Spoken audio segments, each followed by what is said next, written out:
Jangan bikin dia merasa bersalah atau merasa nggak normal atau bahkan membuat dia merasa tidak berharga. Sama sekali jangan.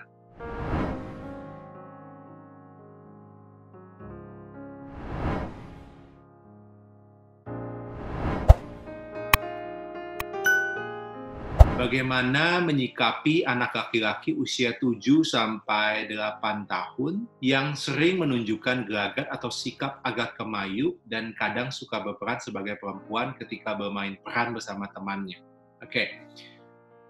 Pertama, sikap kita sebagai orang tua kalau ngomong soal yang namanya orientasi seksual, ya, jadi istilahnya orientasi seksual, ya. Itu kalau ngomong orientasi seksual anak, jangan terlalu cepat membawanya ke pemikiran anak saya gay atau lesbian nggak ya, nggak produktif.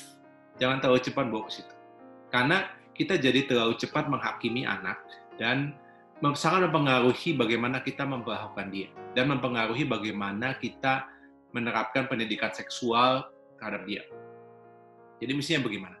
Mulailah dengan yang namanya penghayatan mengenai jenis kelamin, ya, tanpa dipengaruhi apakah si anak laki-laki ini terlihat kemayu di mata kita.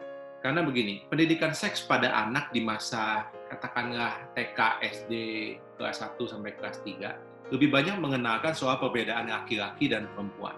Saya nggak bisa ngomong banyak atau lengkap di sini, cek aja di www.theparentingacademy.com, itu di websitenya kelas online Tanam Benih. Di situ ada video mengenai pendidikan seks sesuai usia. Ya, pelajari di situ. Tapi intinya, anak-anak TK sampai SD kelas 1 atau sampai 3, itu kalau belajar pendidikan seks itu belajar soal laki-laki dan perempuan.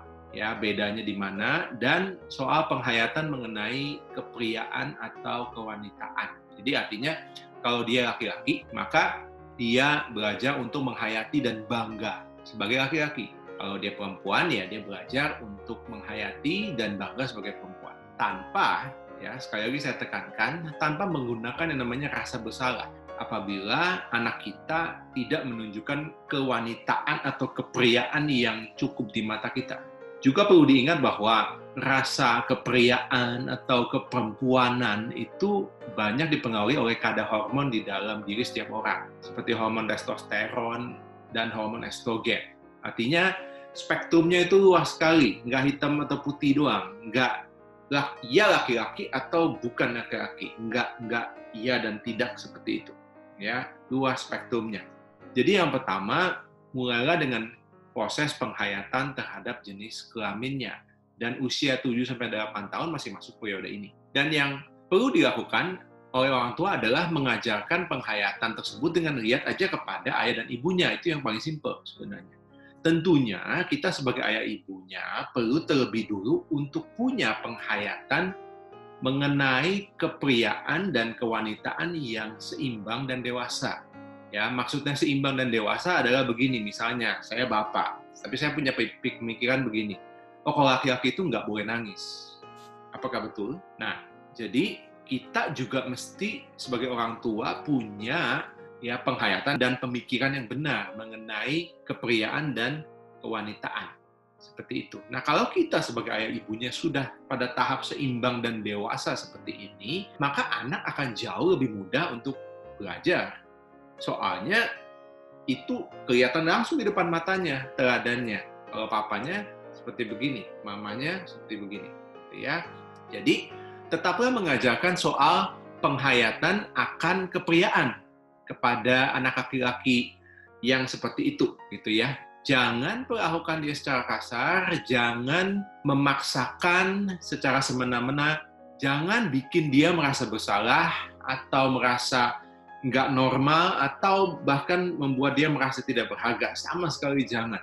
Sebaliknya, justru kita mesti jadi orang dewasa yang paling bisa dipercaya oleh anak untuk belajar soal kepriaan. Ya, di sini peran ayah akan sangat berpengaruh. Jadi, misalnya soal kalau si anak bermain peran sebagai perempuan waktu sama teman-temannya, ajak ngobrol dulu. Coba tanya, apakah dia terpaksa melakukannya demi bisa berteman? Apakah mungkin dia dipaksa terus nggak mampu menolak karena kepribadiannya tidak terlalu mudah menolak orang lain. Atau mungkin malah ia mendapat penghargaan gitu ya dari teman-temannya kalau dia mau. Ya, kemudian ngobrol, apa sih perasaannya saat teman kamu itu minta kamu berperan sebagai perempuan? Kamu rasanya bagaimana? Intinya, pahami dulu pikiran dan perasaannya pada saat dia melakukan itu. Baru kemudian menentukan seperti apa kita mau ngomongnya dan alternatif responnya dia harus seperti apa terhadap katakanlah ajakan teman-temannya gitu ya.